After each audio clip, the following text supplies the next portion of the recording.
right, welcome to the Lifting the Iceberg podcast, everyone. I'm sitting here with Dr. Susan Berger. How would you describe yourself, Dr. Berger? How would I describe myself? Well, should I say first I'm your mom? Let's get that out of the way. Piece of it, get that out of the way. I have several degrees in human biology and rehabilitation and counseling, and a doctorate in chiropractic and holistic healing. So I had run a holistic health center for about 28 years, and now I'm doing a much smaller chiropractic practice, but adding a lot of the Neuro-Emotional Technique along with some deep coaching and some other things together to much more deeply work with clients. And that has exponentially helped me in my ability to help people heal.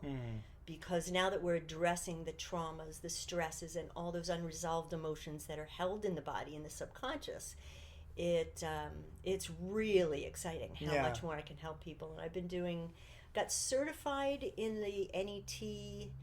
in 2011, I think it was, but played with it, went to seminars probably for at least 6 or 7 years before I got really serious about getting certified and learning the technique and the basics down to and that's what I want to talk to you most about today is neuro-emotional technique. Right. Because it's something that it's still very new, even though it's been kind of in development for the past 30 years. It's very mysterious. Like you and I just had an N.E.T. session, an impromptu N.E.T. session, just right before we recorded this podcast, and it's just the processes and techniques of that healing modality.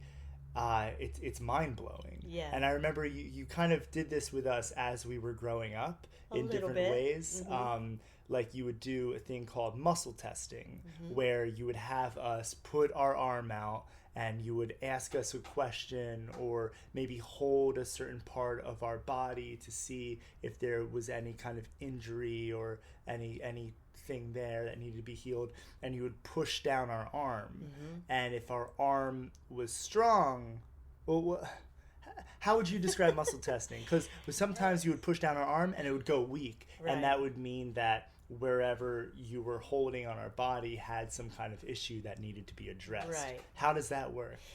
I think I should make a distinction first in that there is also regular muscle testing where you're checking the strength of the muscles. Like, that muscle's weak, this is stronger, and that's the actual strength of the muscle itself. That's not what we're talking about, right? The muscle testing that I do, it picks up the physiology of the body in a really energetic sense. It sounds really weird to some people until you first just know that we are energetic beings. And when I used the muscle testing when you were kids, you remember the one time we were in the Giant and you wanted to get a Monster drink. And you said, well, Mom... It's a horrible energy drink. Right? You said, I don't know. You think, will it hurt me?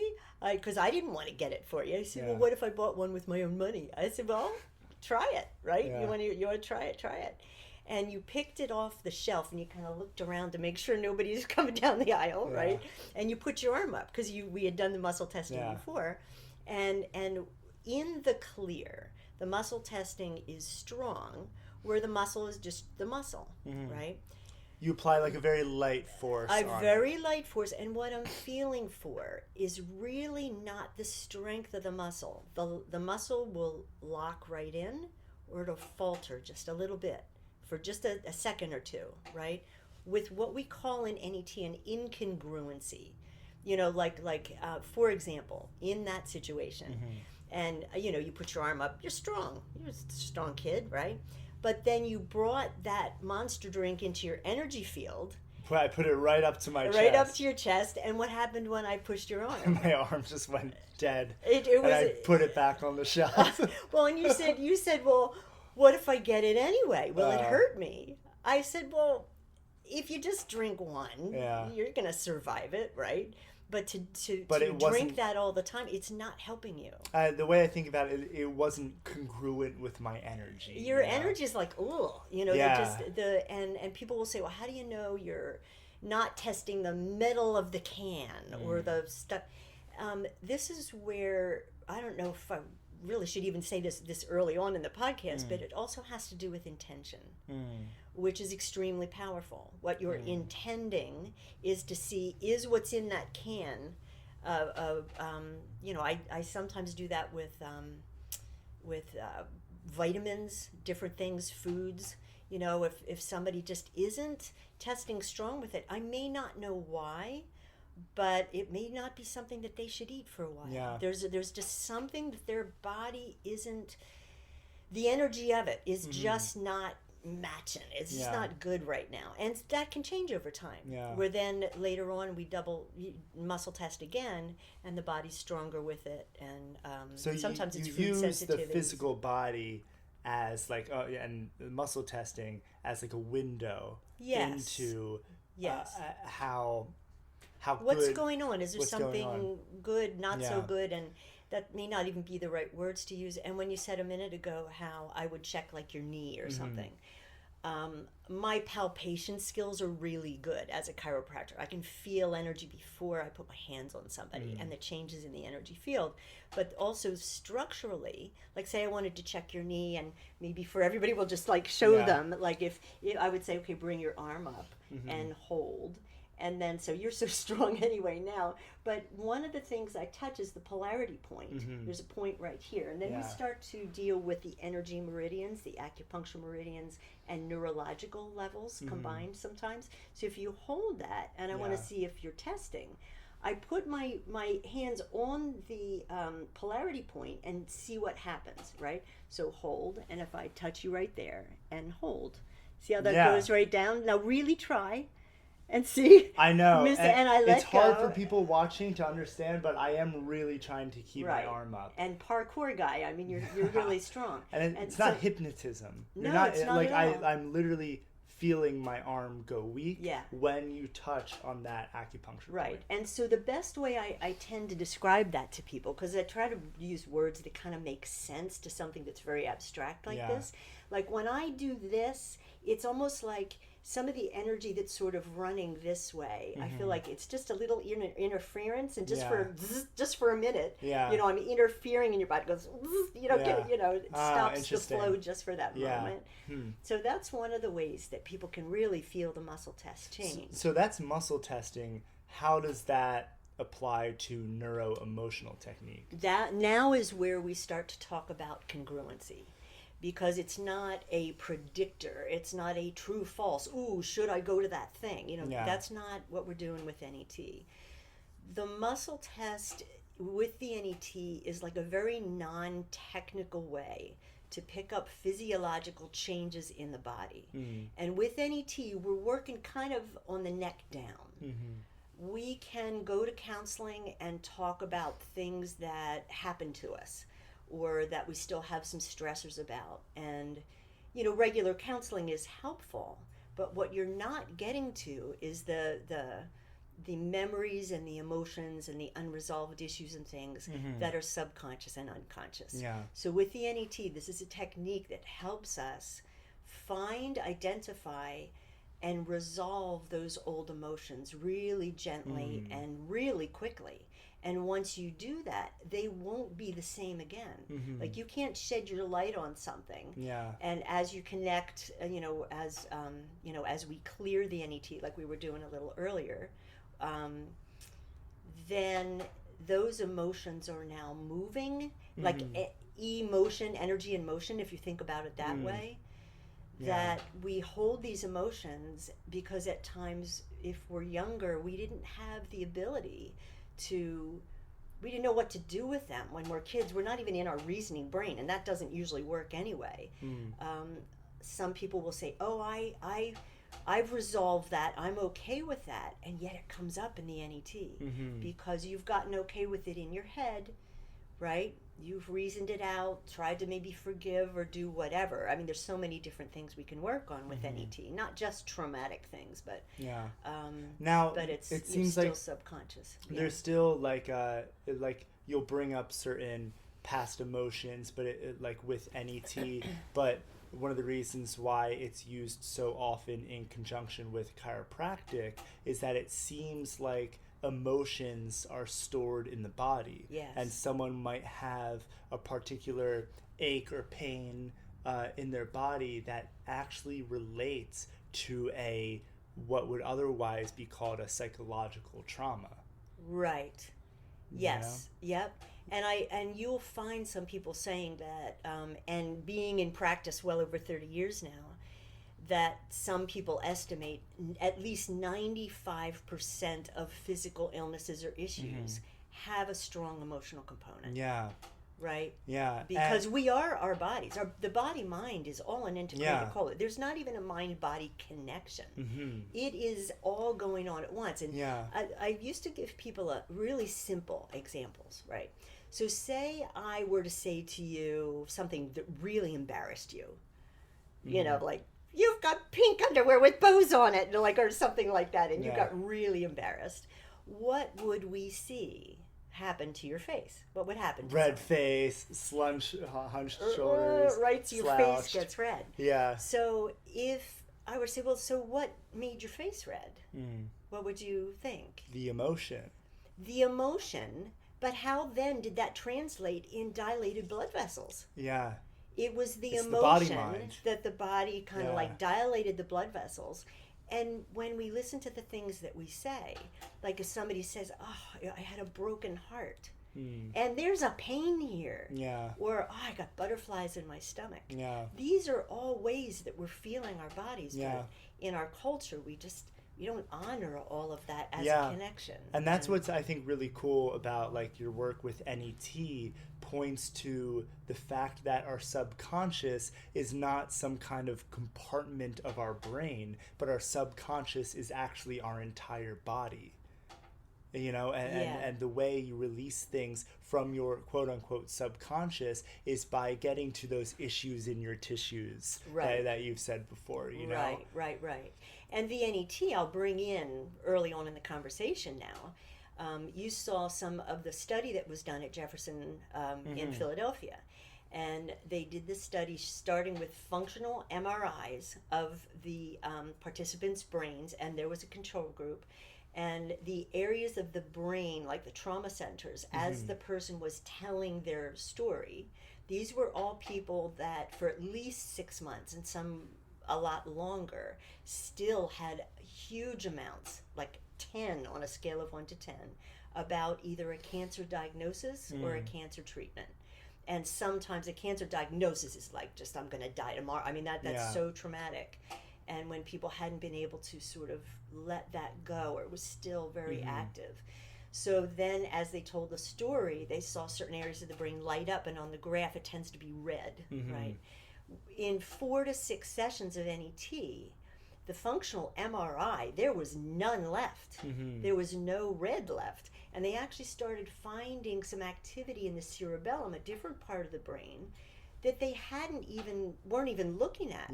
But the imaging guy, Dr. Andy Newberg, who was from U of P, I think, started to see that. So now there's another study being done on, well, what else was being activated in the brain? So literally, the N.E.T. allows the release of the emotions, hence changing the central nervous system. And that's the concrete where we're putting the studies together that shows not only people can tell that story calmly, and it doesn't change the facts of what they experienced, but now they're more present with it. They can talk about it. And life moves on without that trauma just festering. Because that'll make you sick, right? One of the things you've said before is you have to feel it to heal it. Right. And it seems like Neuro-Emotional Technique is a way to bring up and expose, like you said, shine light on certain feelings to get that emotions moving. Exactly. And so you feel it, and then that begins the healing process. Exactly. Like, it allows.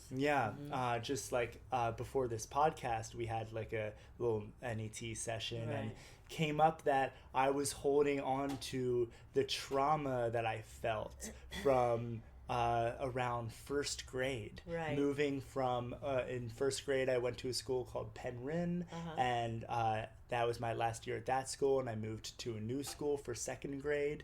And we spent like 10 minutes on like kind of bringing up and releasing the emotions that I had pent up inside of me about moving to a new school, the vulnerability of finding new friends, going to a new place, missing my old school and the old toys that were there. And it's funny, the things that started to come up in my mind as you're just kind of pushing down on my arm. The body just takes us right there. As we pose those, the things. And also, again, interestingly, for the people watching, is we started off with where there was a charge. Your muscle test kind of went weak when it had something to do with Thanksgiving dinner last night.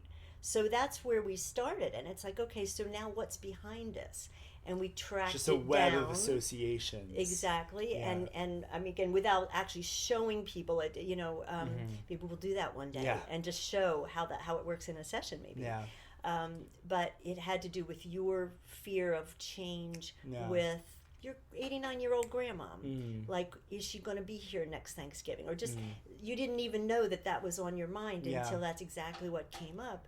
And then we checked for an original event in your life where there was some fear of change. And that's when it took us to 6 years old, when it came up with when you left that school, which you wouldn't have thought of if you didn't do that and then did the breathing. But it was there, those emotions, those feelings, like as soon as you brought it up, it's like I could immediately articulate what I felt and and how it was affecting me. It's just you used the body to kind of dig out those emotions. And I didn't direct anything, right? I didn't say, okay, let's go back to 6. It was like from conception to age 10, right? And it took us to 6. I've gotten good at just, with the N.E.T, the body will take you, and you can fully trust that every time. It's so clear sometimes that how it'll take us back to that stress that we didn't know was still there. Now, how do you think N.E.T is superior to more traditional psychotherapy? I'm not going to say it's superior. I've been in counseling in the past, right, where you're speaking about things that you remember, right, like say divorce or different things, where you're talking about things are bothering you, and it's like two heads talking. You consciously know, well, this bothered me, and then this happened, and then this is how I felt, but I'm not aware of how that's connecting with other similar times in my life, and that's why another part of why it's so upsetting to me. I think it's because this person did this thing, but it's really like it's more charged than that. So with N.E.T, I've actually had referrals from some psychologists that were doing some counseling. One psychologist, they were doing long distance. Somebody in New Jersey was doing long distance counseling with somebody in the Midwest U.S. Well, after they were doing this virtual coaching for about a year, they kind of got stuck. They had a real good coaching relationship. There was a lot going on with this person, and then they kind of got stuck. There's something here we're missing, and we don't know what it is. The psychologist looked me up on the N.E.T website, which is netmindbody.com, right? netmindbody.com. You can find practitioners in the area, and I was only 20 minutes away from this gal in New Jersey. And so the psychologist recommended that she call me. She came over, I think we maybe did 3 or 4 sessions, found exactly what was the old stuff that was really stopping, and it wasn't what they thought, right? Like they suspected some potential, different things, because I don't want to give any details. What we found was not what they expected. So it opened up a whole nother level of the counseling. And then I didn't even see her again, right? So that was a role that I played in helping then the psychologist work with this woman ongoing from there, having that new release in the body, that new awareness, and that new information. And to me, once you realize that this thing was there, only then can you gain the wisdom from it. Like, oh, I know that that thing back there, it was all good. Like sometimes they talk about spiritual bypass. Like we too quickly go from, I know that everything's meant to be, but we never fully felt it. Yeah. And we're human beings. And we need to feel things. And our society isn't very encouraging of that, you know, especially for men. Don't cry, you know, whatever. Yeah. And women hold a lot of stuff in. So it allows us to kind of, I feel like, be more fully human and experience what our lives have been. And the richness is then, for me, then I know for myself when I've had N.E.T, it's brought me back to, again, being able to feel those feelings, not have them run me anymore, and then gain the wisdom from it. And now I'm coming from present time. I'll just give you one more example, and I'm going to throw back to you, is when I first married your dad, right? I don't think we even had you and Kyle yet. And he's doing dishes, and he hands me the dish. We used to have real heavy, those clay dishes, right? And I'm drying the dish, and it falls out of my hand. It crashes on the ground into a bunch of pieces. And I look at him, and I started to cry. Right here I am, 30 years old, right? Yeah. And I'm crying because the dish broke. And he looks at me and goes, "What's wrong with you?" I realized at that moment, the knee-jerk reaction would have been, when I was a kid, I'd have gotten yelled at for that. Yeah. And even though it was an accident. And I was responding like I was 6, say, instead of as a 30-year-old adult. Yeah. And now, if that were to happen, I wouldn't react that way, because I've that's not in me anymore, right? That's not something that triggers me. You have to see it first. Feel it and yeah. honor it. And that's what we do. Is the N.E.T brings up feelings, but it's such a relief. And, you know, people have said it. It's floored them. I've had... and some of the current people that I'm working with, they're just amazing. I've had, and I'm not claiming cures, because I can get all kinds of trouble. Oh, she's curing MS. I've one lady that her symptoms of MS are almost, they're very, very mild. And now we've been working together long enough that when her face starts to get numb, her one leg starts to act up, we almost know sometimes in it what's going to come up. We literally start the N.E.T process and find out what's brewing. What is the body trying to tell her? What is, right? And then when we deal with the emotions, often the symptoms resolve for a while again. Yeah. So I'm not saying that you don't want to deal with things from a structural basis, from a medical basis, from a, you know, but we also have talked to her about a lot of change in how she's living her life, lifestyle. You know, food. I mean, this is combined with lots of things that can bring somebody up to a much healthier, happier way to live. Yeah. Yeah. I mean, it's such a good, N.E.T is such a good way to see the legitimacy of the mind-body connection, Right. or as you've said before, the body-mind, this one integrated perspective through which we can look at ourselves. Yeah. And something too with N.E.T, and also in terms of just emotions in the body, is changes happen in the body as you process emotions. And I realized this most after I had done ayahuasca. I noticed that after one of my they're all deep, but after one of my very deep ayahuasca experiences, it could have just been my mind, but I felt like my body felt softer. Yeah. Like it seemed like my muscles were softer after my ayahuasca ceremony. Yeah. And I just had the inclination that was because I had processed so much emotions during my ceremony. And I know you've done ayahuasca as well in Costa Rica. And I remember you told me, after doing one of your ayahuasca ceremonies, your face healed. Like do you remember that story? Vaguely. Was it from the I think that was for the feeling of, I had a car accident. Yeah. And my face, you can still see it droops a little on the left, and my face hit the steering wheel. It was back in the 80s. And I almost felt like it healing. Yeah. And I felt like my face was coming back to more normal. And what do you think about like psychedelics as a way to access the subconscious or the body mind or whatever you could call that? Yeah, well, I can't.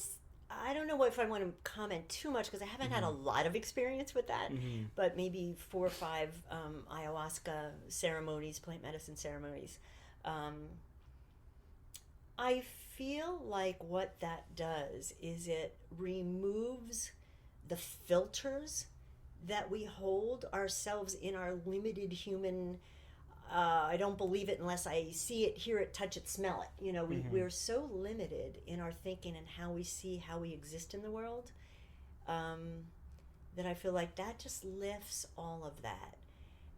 Because I felt a lot of other physical healing in my body during especially one of the ceremonies that just felt so deep and healing. So that's what it felt like. It felt like filters were lifted, and I was able to just be much more expansive and not hold on to some things I was holding on to. And rather than having an N.E.T practitioner there pushing down on your muscles, it's almost like the plant itself is the N.E.T practitioner. It's like the ayahuasca, mother ayahuasca. Yeah, well, that's why like the force, the energy, the maternal energy that you feel when you take ayahuasca. Yeah. That's why we call it mother ayahuasca. It seems to be this kind of intelligent being that you're interfacing with that knows exactly what to bring up, knows exactly what to heal. Right. That's why in ayahuasca circles people say like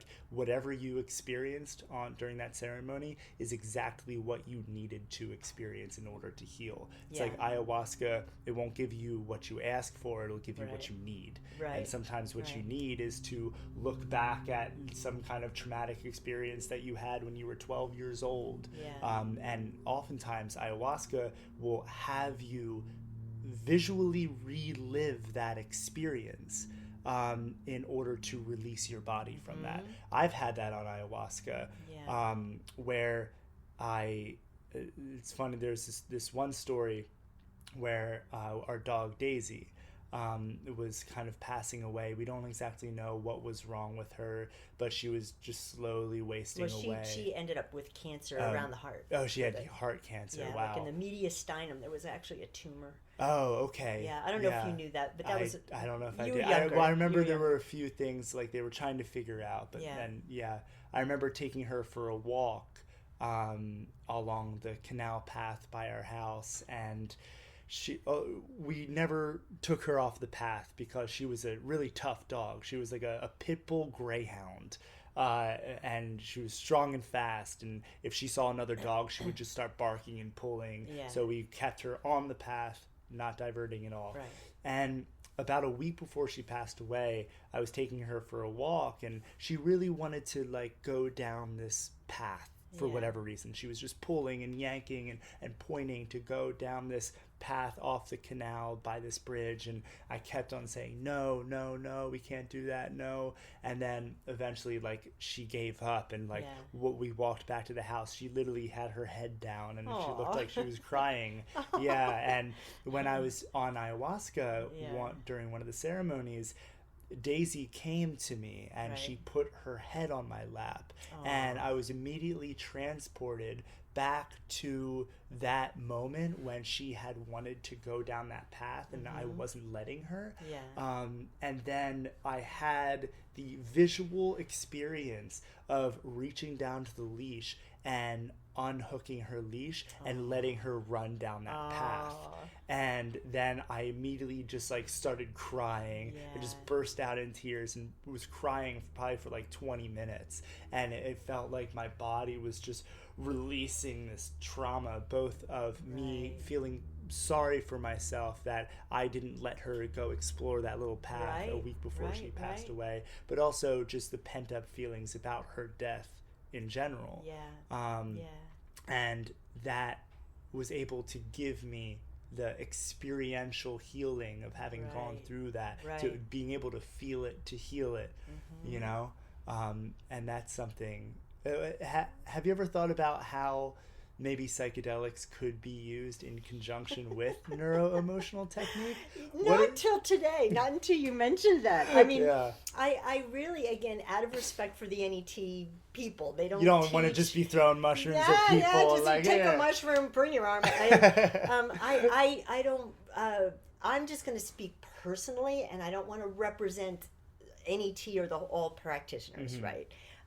Because this isn't something we talk about, you know. But I can see how you're relating it, because the ayahuasca in that, it could have been that in an NET session, right, and we find something currently is triggering something, and the original event ends up being going back to the time when you were walking her and you felt bad. You didn't want to let her go down there. You would have gotten in trouble if you let her go, right? But you felt bad that you were restricting her, and then she died, you know, and then she never got to run free or whatever it was, or whatever you were feeling. Yeah. So, yeah, your journey took you to that, and it released. And once that release occurs, it's never going to be the same again. And it's the same with the NET.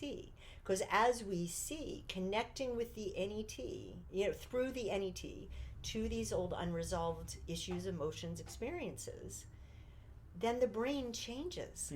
Literally. So I would imagine, I don't know, but I'm imagining wouldn't be interesting to do some functional brain MRIs before and after a series of ayahuasca plant ceremonies. Yeah, exactly. Well, some of that research is being done now. I would imagine. And in fact, the imaging guy, it was, again, Dr. Andy Newberg from U of P, when I researched him, when I was reading all the results of the research, he has a history of doing a lot of research with psychedelics. So it's funny you would bring that up, because if you look him up online, you go and see, you know, the years before, he was the imaging guy with the N.E.T. and he had no idea what N.E.T. was. Yeah. And so he was surprised to see the brain changing so quickly. Now that we know there's plasticity in the whole so he's just central nerve system, exploring mind-body healing techniques, which psychedelics and he is has for years, right? So Yeah. he was a perfect guy. Dr. Dan Monti, who he's an MD psychiatrist. He's one of our advanced NET teachers, and he also runs the Marcus Institute of Integrated Health at Jefferson, and they're the ones who put the study together with 3 other researchers and did that. And now it would be interesting, now that you bring this up, to ask Dr. Newberg, like, what, with your experience in studying psychedelics, Dr. what do you Newberg, see? if you're out there, I'm coming for you. Yeah. Next podcast, and maybe you could get you might have to go to Philly and meet with him for I'd some be interested time. in Wouldn't that be cool? Yeah.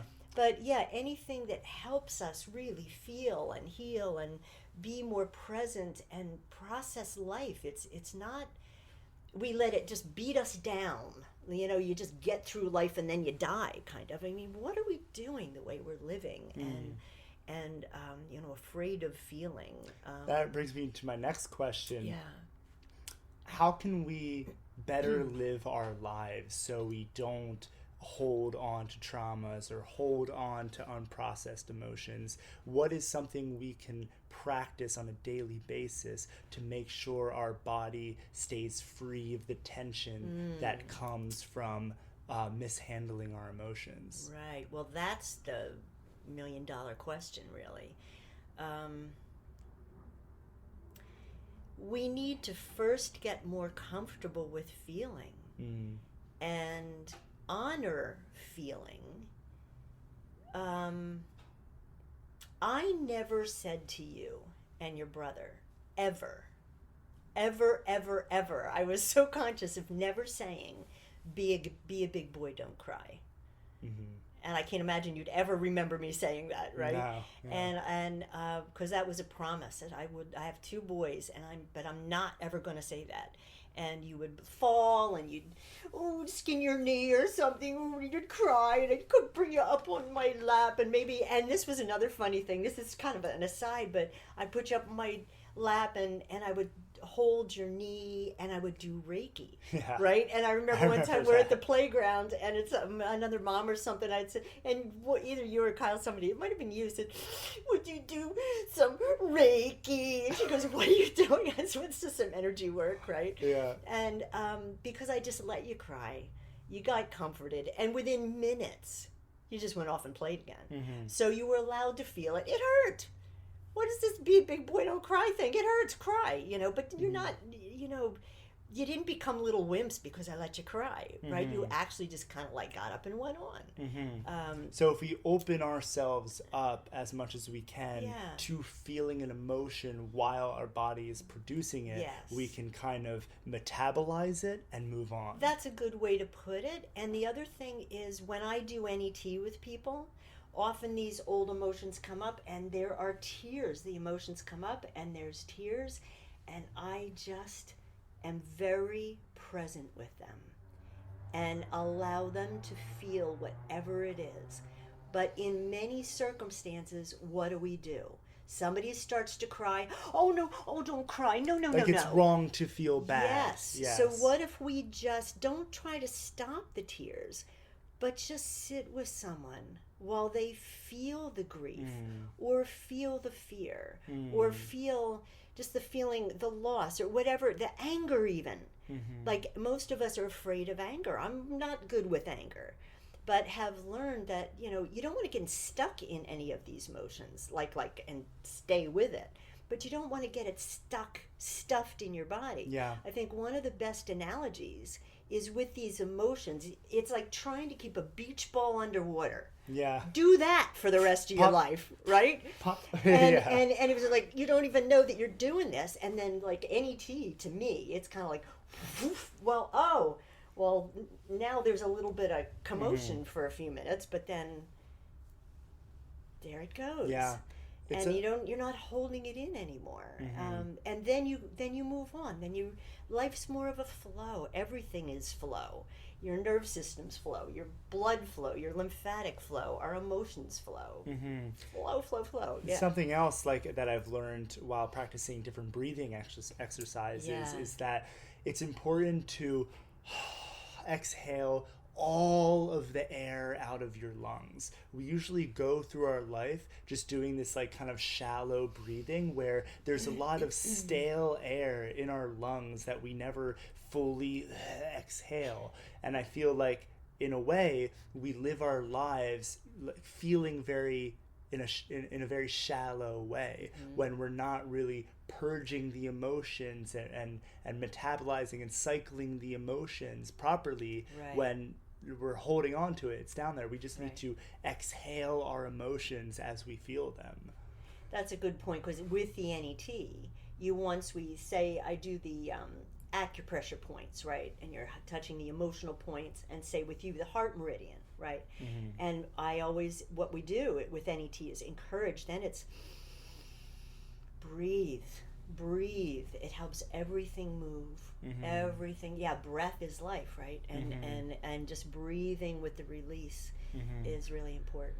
Running water never goes stale, as the adage says. And emotions are that. Emotions are just a running stream of. Right.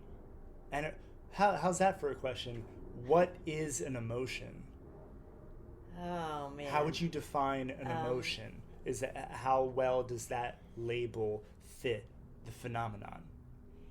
That's a good question. The first thing that comes to me is emotions often are felt kind of on the back of a belief system. Like if you feel somebody says something to you that was really dissing you, right? And you get all huffy and and how dare they say that to me, like you're, blah, blah, blah, blah, blah. You can have a reaction where somebody else might just ignore that person. Well, that was stupid. I'm not going to even pay attention. So there's two different reactions. So the one that kind of ignored that isn't as triggered by that person saying something. Where say you're all, because now there's probably that triggered something that's in your past that say when some kid on the playground was really mean to you all the time, and you may not remember that, but now at, you know, in your 20s, something just, it's like, it's not just what that person said to you that moment. It was that little kid in you going, I'm not gonna let him, you know. And with the N.E.T, we can find and release that really easily. And then the next time you walk down the street and somebody disses you, it's like, you don't have to react like you did when you were a kid, because now you're not that kid anymore. That's past. And we spend so much of our time worrying or fretting about the past and or the future, that how often are we really just present with each other and present with what is happening now? And that's the other thing N.E.T does. It helps us be more present in current interactions and circumstances. Yeah, and you know, there's the term emotional intelligence. Maybe emotional intelligence is the ability to kind of choose the way you react to a particular situation, to not what's the saying, act, don't react. Maybe emotional intelligence, knowing how to handle your emotions, is to live in such a way where you are acting out in the world and choosing your emotions. Like they also, it's also saying you can't choose what happens to you, but you can choose how you react to what happens to you, how you respond to what happens to you. And maybe that is one definition of emotional intelligence. And on the backs of that, emotional intelligence, like you learn to handle the emotions. With N.E.T, to me, it takes it deeper, because you can be intelligent and you can say, I'm no longer going to scream at people. I realize that that's my tendency, but I can now breathe, take a moment, and respond differently. But you're still holding some of that beach ball under the water. You're choosing differently. But with the N.E.T, my feeling is that then as you literally release what's behind that anger and feel the old hurts, the old angers, the other things like that, that then your choice becomes easier. It's not as hard to choose a different response, because there's not all that old stuff that you're trying to go, no, I'm not going to do that. It's like, this is just easier because I really don't feel that anger from 20 years ago or last week, you know, sometimes. That I honored my anger, right? There's no such thing as like a bad emotion. It's just a matter of moving it, flowing. And then sometimes we just hold it. Well, I'm not going to say anything. I don't, you know. And then how do we talk to each other and bring things out and sit with each other when we're honest? Well, I don't want to hurt his feelings, but the people that we need to trust each other more. And I remember, I haven't watched soap operas for like years, but I remember years ago it would be, oh no, I can't tell him, he can't handle it. It's like, well, we need to give each other more credit to be honest and say, I still feel some anger. Here's another example. If anybody watching this has seen the It's a Beautiful Day in the Neighborhood movie that I just saw with my friend yesterday, the Mr. Rogers movie, right? The Mr. Rogers movie. It was just a tearjerker. And what it was really about is not only Mr. Rogers, but the journalist that was given the story, to do a story on Mr. Rogers. And Fred Rogers was so just wanting kids to feel and knowing that they're okay just the way they are. And it was really the transformation of this journalist that was, I thought, the most poignant part of the movie, in how his interaction with Mr. Rogers was so deeply moving that it broke his it broke the prejudice. Not prejudice, his holding on a lot to old hurts, which we all have, there's years ago, it got to be common that people would start to talk about dysfunctional families. I'm from a dysfunctional family, and after a while, like, who isn't? Yeah. Right? They're like, no matter how good of a mom I've tried to be, Yeah. I know that someday you're going to need some N.E.T for something that I messed up, or you know what I'm saying? Like, we're not perfect. And we can only be the best that we can be, and we need to understand each other and help each other. Yeah. And talk and one of the things that I've come to as well is the importance of telling the truth. Yeah. Like speaking your truth and saying your emotions as you truly feel them, because that's how you gain more clarity in terms of what you're feeling. Because so often we don't know how to say what we truly feel. Right. But the more you properly speak your emotions in a way that feels in true alignment with how you're feeling, you get better at it. Right. And if you ever lie about how you're feeling, I feel like you atrophy your ability to speak your emotions. Interesting. And the lie energetically can be felt. Yeah. In the exchange. Yeah. Maybe not consciously. You can always that's but the there's bullshit an energy detector. it is Yeah. exactly. And then to be the person maybe hearing something that they're not really liking what you're saying, but to be receiving of that.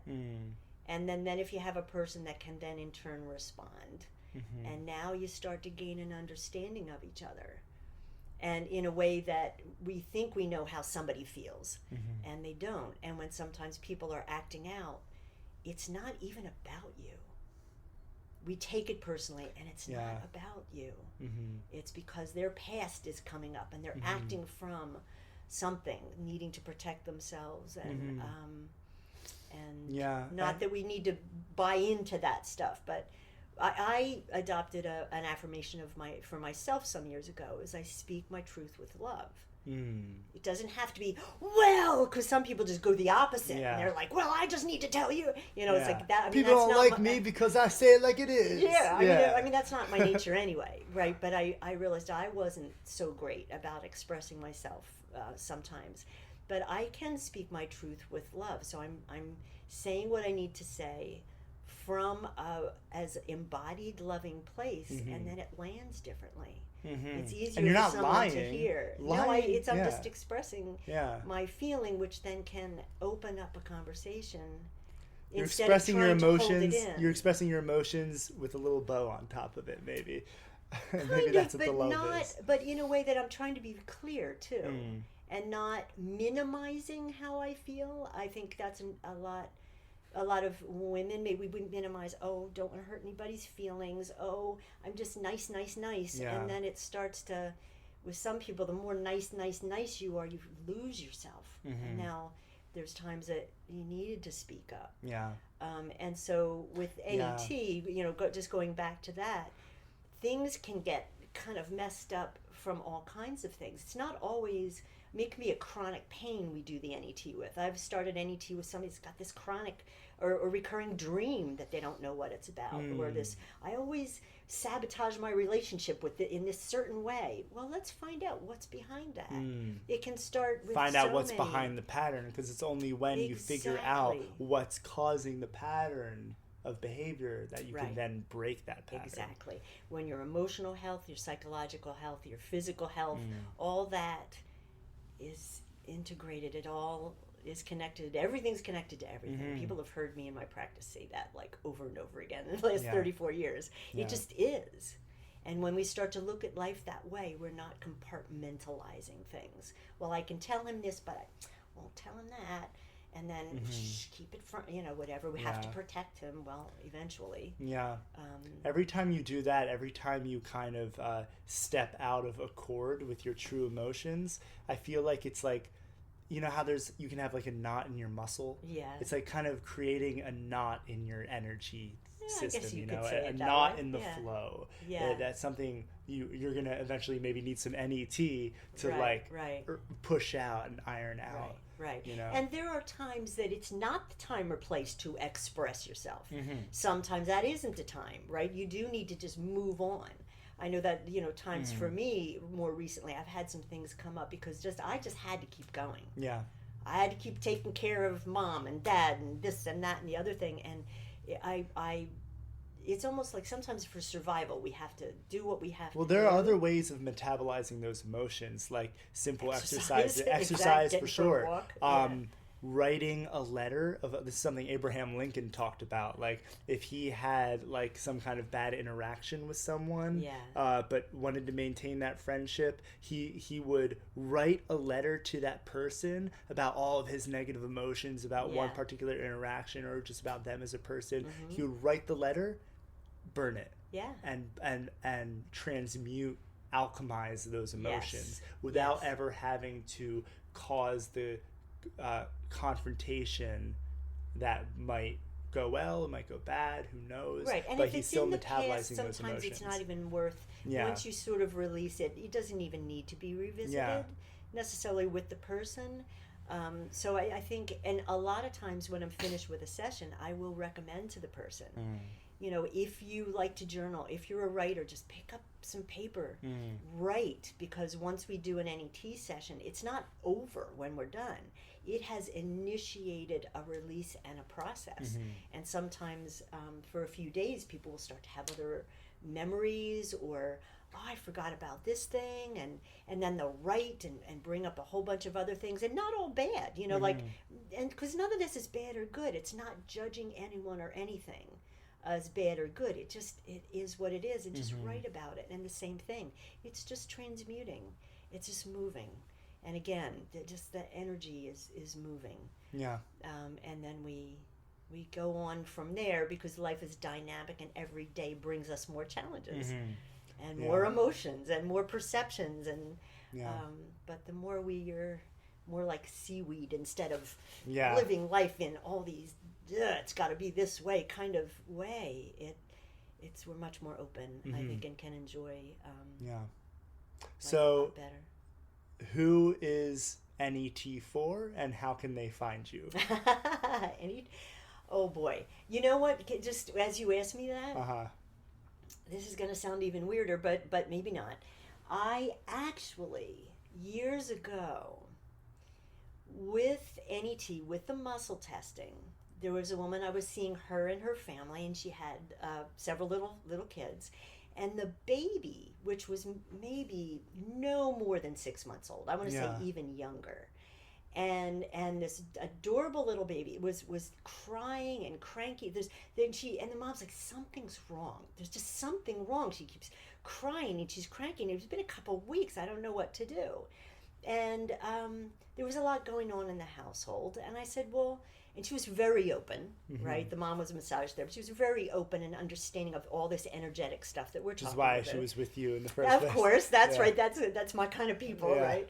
And so we sat on the floor and we energetically connected, right? She was holding the baby, I think, like on her lap. And when we energetically connected, and I can tell by touching the polarity point that we were connected, and it's a surrogate testing. And again, I don't know that N.E.T., I'm going to say that this is outside, like we don't do that with N.E.T., but I kind of went outside and did this. So I don't want to, again, say that that's a regular N.E.T. Process. But what we did was I used the mom's arm to check the baby, right? So I'm checking the baby in different acupuncture points, right? And we found an emotion, and we were able to find something that was going on in the household, because babies, up until about 6 or 7 years old, your brain waves are different. You're not in your reasoning, thinking brain. You're just almost like in this hypnotic, energetic state. You're just feeling, like kids, they just play, creative imagination. That all starts to go away when we get all this school that we're in our heads, right?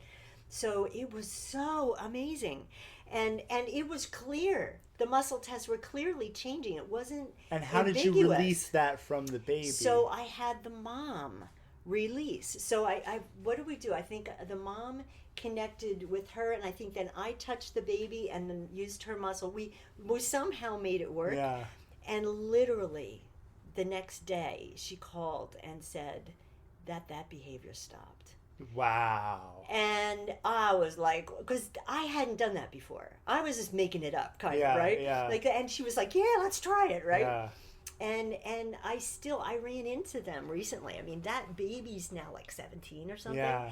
And the mom and the young gal that I wouldn't have recognized, Yeah. right? Because I hadn't seen her since. No, I mean, I saw her a few years later. But anyway, the mom still very, very vividly remembers that, and I'll never forget it. So when you say who's it for, I'd say anybody that is interested in allowing the body mind, the subconscious to express what it's holding, what's unresolved, what needs some transforming or needs to be honored. It's like you're honoring the emotions you had, not like quit it, get out of there. It's more like, I see you, I feel you. It no longer serves me anymore, and I can gain wisdom from these experiences now. So I've done N.E.T. with all ages, male, female. And I will add one more thing that just came to mind. People don't have to tell me even what the situation is for me to help them release it, which helps them feel really safe. And I'll give you the one example. I was out in Chicago, right? You know your aunt, right? So Aunt Lynn had some friends. And there was one guy who had some chronic knee pain, and he was complaining that, you know, riding the bike and jogging, and his knee just won't get better, and it's been like months. And I said, you know, I've got this technique. Do you want me to see if it's something that's a stress component? Sometimes I'll use the word stress because it lands easier. Because, oh yeah, everybody's got stress. Yeah, I got stress, sure. But if I say it could be an emotional component, they'll think, what are you saying, I'm crazy? Right? It's the same thing. It's just, you know, it's just our perception of that. So, and so we go into the other room, and I said, okay, so, and I showed him the muscle test, and I checked, and there was an N.E.C., what we call a neuro-emotional complex, showed up on his knee. I said, so, I'm going to call him Mark, right? So Mark, your body seems to be saying there's an emotional component, a stressor component. Let's check it out. He goes, okay. So we go through the process of N.E.T., and something current was bothering him, and then we checked the original event. It was something like when he was 8 years old, and I don't even remember now, but I'm going to make it up. So say it was 8 years old, and it was fear and having to do with a certain person. And I said, so Mark, how would you put together what was going on that you remember, or that you know from, you know, stories about your life when you were 8 having to do with this person and some sense of fear? And he like froze for a minute. And he says, that's when something happened that I've only told one person about. And he's like, and he said something, and I said, well, you don't have to tell me, because you could tell it was just like big. And I said, just hold that thought, feel what you're feeling. And the muscle test, he was right on the trail, what we say, right on the trail. And I said, Mark, just connect, and I had him connect the dots and breathe. That situation, you take your memory and your physiology back to that time, and it's kind of like time-space collapses at that moment, and you allow the honoring of that and the release. And I think he was teary and whatever. And then I took him through the process, and he strengthened up. So we knew that it was moving, kind of, for lack of a better word. And he felt it. He was willing to look at it and release it. I never knew what it was. It didn't matter, because I could tell that he was feeling exactly what the body wanted to him to go to. It was time, almost like ayahuasca. Yeah. This is what you need right now. And he had no idea when we walked into that room that his knee pain that was being activated with some current events was pulling up this old, very upsetting time in his life. And so it's also very safe because the person doesn't really even have to speak it. Did that absolve his knee pain? Yes. Wow. Yep. Because I left Chicago maybe a day or two later, and he contacted me. Yeah. And said, well, I can't, because people are so surprised. Yeah. Well, I can't believe it, but I was able to ride my bike, Yeah. And to me now, I'm like, of course you can. Yeah. Because I've seen it work so many times. Yeah. But if you've never experienced that type of thing, and not everybody gets the same results as others, and it's always a process, right? Like I work with people in multiple sessions, and often now with the research showing us that like 4 to 6 sessions is what really changed the brain, working on a particular type of thing for that long, then to have that number of sessions to really kind of clear that stuff out, like the people with the cancer diagnosis, and then they could talk about how that was for them, but they weren't crying, and they weren't, it was just more of, this is what happened, this is how I felt, and then, but that's not, again, festering anymore, because that in and of itself will make you sick. Right? Wow. So where can people find you? So where can people find me? Yeah. On the N.E.T website, which is netmindbody.com. I'm in there as a certified practitioner. I think I'm a level 2, whatever. Again, Susan Berger, Burger, like hamburger. I've said that a million times. Me too. And also my own personal website, which needs a lot of updating, but it's livewithvitality.com. Livewithvitality.com. They can reach me. I guess, should I give a phone number? No, that's you don't fine. need that. Yeah, but that's the on website, your website. Okay, it's on the website. They can reach me with any questions or any thoughts. I think Facebook and Instagram too. Maybe you're kind of like fleshing those out a little bit. I'm going to get on Instagram. I'm still kind of like, not quite up with that. Yeah. But I'm in the process now that I'm changing my practice. It's very different, as you know. I'm really transforming and doing a lot more of the N.E.T. and coaching, even virtually. Yeah. Where I'm starting to work with people that aren't even local. And sometimes we'll meet, we'll get together, but then in the interim, we'll get on Zoom or Skype and continue some of the what I call catalyst coaching, because I love the definition of catalyst is like an enzyme that it'll help transformation occur much more quickly. And so I feel like that's the role I play, to help people make their own changes the way they want to make their own changes. So cool. And all the links to that will be in the description for this podcast for anyone who wants to find out more about you and maybe get some N.E.T done. And I think that's a good place to wrap it up. Thank you, Tyler. So thank you, Mom. I mean, Dr. Berger. And thank you for listening. Thanks for getting lifted with us on Lifting the Iceberg. And thanks for watching. All right, bye everybody. Bye-bye.